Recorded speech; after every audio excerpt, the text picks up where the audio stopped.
Hello everyone, and welcome to my Sister Wives For You channel. I hope everyone is having a wonderful day. Before we begin, please hit the subscribe button and give this video a thumbs up.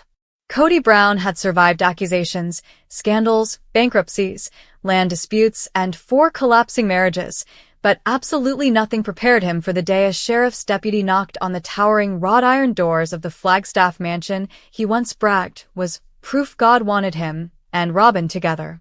What unfolded next would become the most humiliating chapter in Sister Wives history, the moment when Kody, the man who loved to flaunt wealth he never really had, watched his last fortress seized by court order after what insiders call the final insult that pushed the judge over the edge.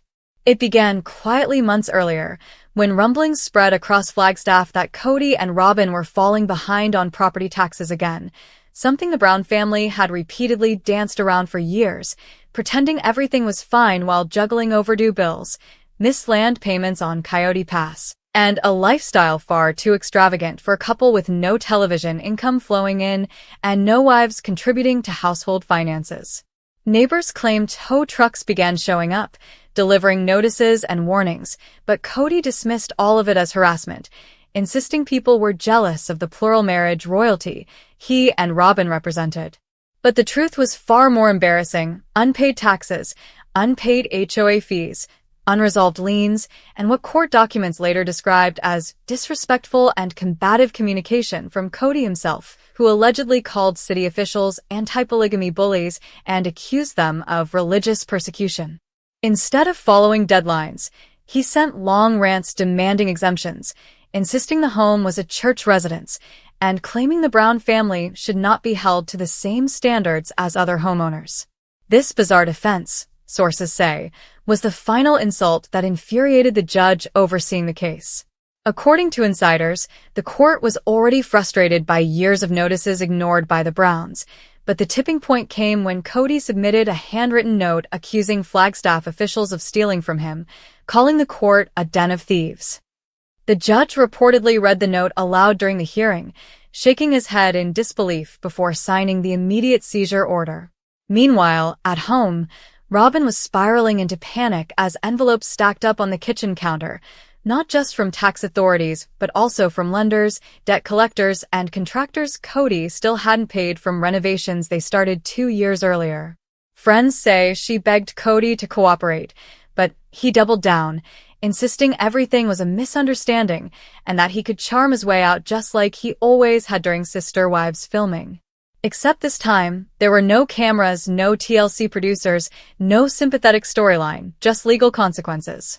On the morning of the eviction, neighbors watched as official vehicles lined the quiet private road cul-de-sac. Kody reportedly stormed outside barefoot, wild-eyed, yelling that they couldn't take the home because it's the only place my remaining children feel safe. But the officers were unmoved. The paperwork was signed, the order was final, and after years of warnings, the county was done waiting. Inside, Robyn collapsed into tears in the foyer, clutching the staircase railing she once bragged was her dream home design feature. The mansion that represented her victory, her status as Kody's only real wife, was slipping through her fingers. Even more brutally, court officials instructed them to vacate within hours. Word spread quickly to the other Brown family members. Christine, sources say, rolled her eyes privately, remarking that Kody's downfall was inevitable. Janelle was less amused, pointing out to friends that she had begged Kody for years to stop overspending and handle their finances responsibly, warning him that living like millionaires without millionaire income would catch up eventually. Mary, who had been distanced from the chaos, remained silent publicly but reportedly told a friend she felt a strange mix of sadness and justice, knowing the unfairness she endured for years was now being exposed on a national scale. But nothing compared to the humiliation Kody himself felt when reporters caught wind of the eviction. Within hours, drones buzzed above the property, capturing moving trucks in the driveway, a scene that looked painfully symbolic, as if the universe itself was dismantling the last piece of the Brown family's crumbling empire. Insiders claim the financial crash was far more severe than anyone knew. Not only were the Browns behind on taxes, but Kody had allegedly tried to refinance the home multiple times using the future value of Coyote Pass, land the family never developed, never paid off properly, and which is now rumored to be entangled in its own legal setbacks. When lenders discovered inconsistencies in his paperwork, the applications were denied, leaving the Browns with no safety net. Even worse, Kody allegedly attempted to use TLC's past earnings as proof of future income, despite no active contract guaranteeing additional seasons. The judge reportedly remarked that Kody's financial statements were optimistic to the point of delusion, fueling the decision to enforce the seizure. As moving crews carried out furniture, artwork, and the infamous Brown family Christmas decorations, Kody paced up and down the driveway ranting about injustice, while Robyn sobbed into a tissue, asking officers if there was any chance of an extension. They told her no. The mansion, once their pride and joy, was gone. Fans immediately took to social media, calling the moment the universe restoring balance. Some argued it was karma for the way Kody treated his 3 former wives. Others said the real tragedy was how the children were being dragged into yet another chapter of chaos. What stung most for Kody was that the eviction was public. Flagstaff officials later confirmed that repeated refusals to work with the city, coupled with what they called hostile and inappropriate language, is what ultimately pushed them to pursue seizure. That final insulting letter, Kody's rambling accusation that the court was persecuting him, was the nail in the coffin. When the footage aired on local news, commentators noted that the Browns' financial footprint had been shaky for years and that the public had only seen the tip of the iceberg. Legal analysts weighed in, explaining that wealthy homeowners often negotiate payment plans, but Kody instead chose conflict, antagonism, and denial, 3 approaches that almost always end in disaster. By sundown, the mansion was padlocked, the Browns were gone, and a for sale sign was quietly placed at the edge of the property.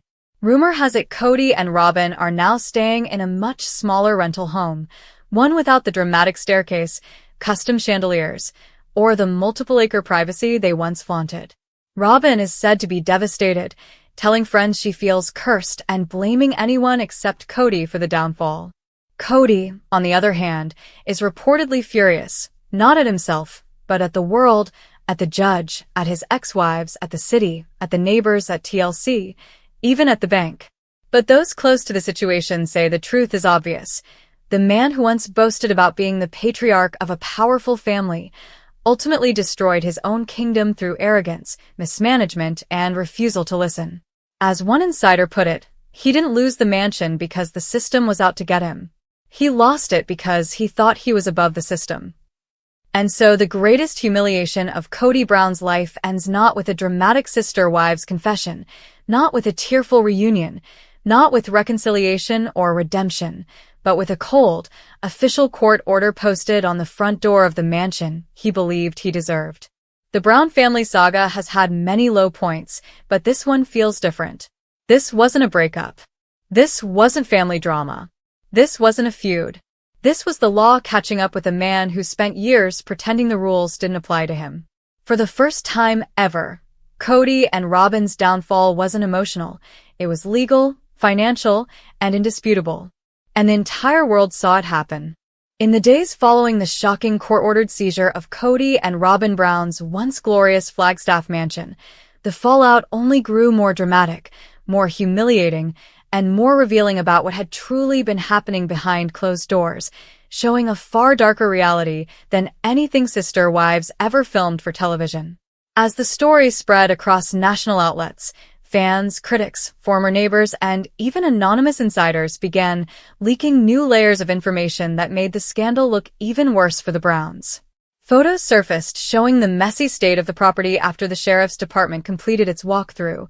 Boxes piled to the ceiling, rooms half-packed, traces of last-minute panic evident in every corner. Some viewers expressed sympathy for the children, but most placed the blame squarely on Kody's shoulders, criticizing him for years of denial, mismanagement, and hubris. But what fans didn't know yet was that the seizure was only the beginning of the legal avalanche heading straight for Kody and Robyn, one that would expose financial secrets, unpaid debts, and more than one lawsuit quietly brewing beneath the surface. According to a source close to the clerk's office, multiple creditors had filed claims that went unresolved, meaning the mansion seizure was merely step one in unraveling the financial mess the Browns had built since moving to Arizona, particularly once most of the wives left and the TLC paychecks dried up. Insiders said that Kody had continued living as if he still had a 5-figure per episode income, refusing to accept that without Christine, Janelle, and Mary participating, the show's future was no longer guaranteed. Robyn reportedly tried to scale back expenses, suggesting they sell jewelry from their defunct My Sister Wife's Closet business to raise emergency cash, but Kody dismissed the idea as beneath them, insisting their lifestyle had to remain consistent with the image he believed they deserved. That image, of a strong patriarch and a beloved favorite wife living in a palace, was shattered overnight, replaced by the stark reality of eviction, debt, and humiliation. Meanwhile, the other Brown wives could barely hide their reactions.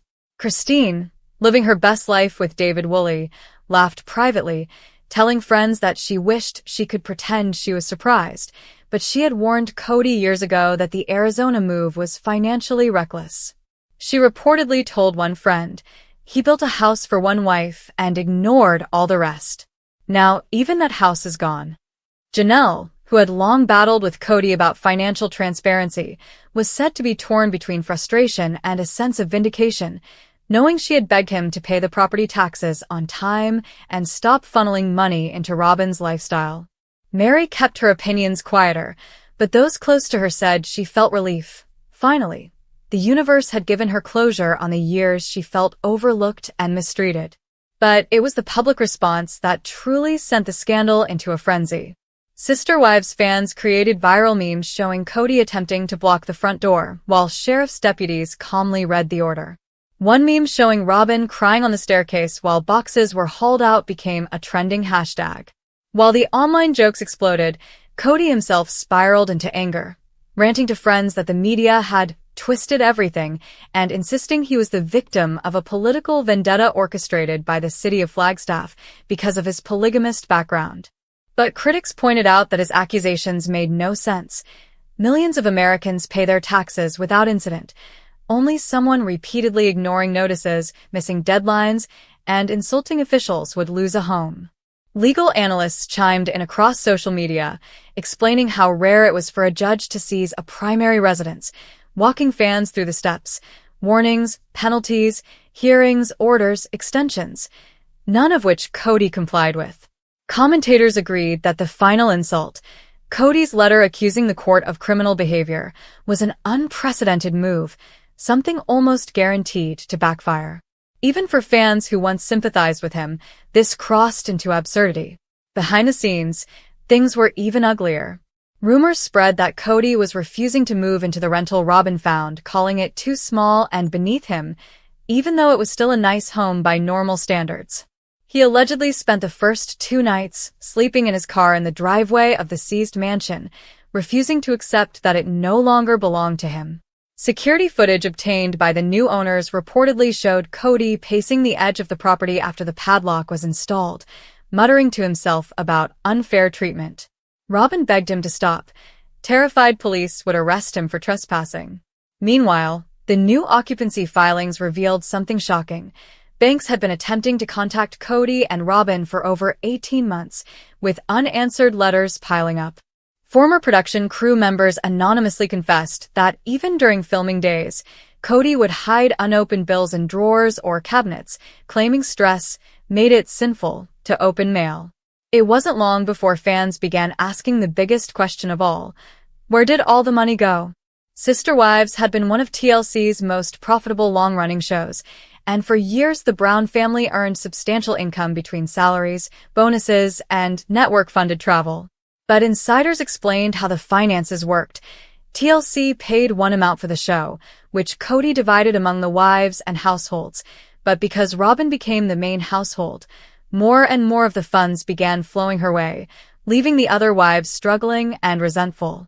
Now, with no wives left but Robyn, no new episodes filming, and no income outside cameos and small side gigs, The financial collapse made perfect sense. But what really shocked fans was the leak of a confidential document suggesting that Kody attempted to refinance not just the mansion but also the Coyote Pass land, without telling the other wives. If true, it could lead to even more legal trouble, especially since Janelle and Christine still have claims on portions of the property.